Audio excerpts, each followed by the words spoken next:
భవిష్యత్తులో తెలుగుదేశం వాళ్ళు జీవితంలో వైసీపీ గెలవకూడదని కోరుకోవాలి. ఇక మీరు గెలవాలని పూజలు యాగాలు మొదలు పెట్టండి. కర్మకాలి మీరు గాని ఓడారు.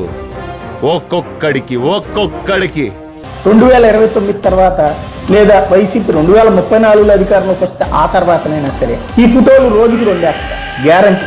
ఇక జోల పాడ్డా లేవు, డైరెక్ట్ గా చూగొట్టడమే. బాలకృష్ణ సినిమాకి మేకల తలలే అలాడదీయలేదా? ఏకంగా కత్తులు ప్రదర్శనలు చేయట్లేదా?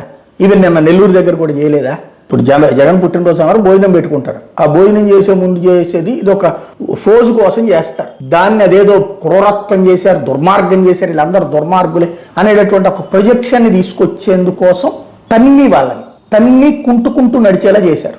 ఇది రేపు పొద్దున ఈ తన్నిన పోలీసులకి సమస్య.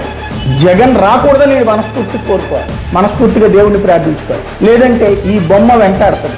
ఇవాళ దీన్ని సమర్థిస్తున్నటువంటి అధికార పక్ష కార్యకర్తలు రేపు పొద్దున ఇదే తరహాలో సిద్ధపడాలి.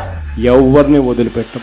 సప్త సముద్రాలు అవుతున్నా కూడా ఒకరిని కూడా పిలిపించే కార్యక్రమం చేస్తాం. సినిమా మామూలుగా ఉండదు.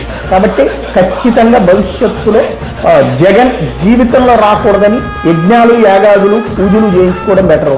పొరపాట్లు వచ్చాడంటే మాత్రం ఈ ఫోటోలు రోజుకి 4 వస్తాయి, అది ఖాయం.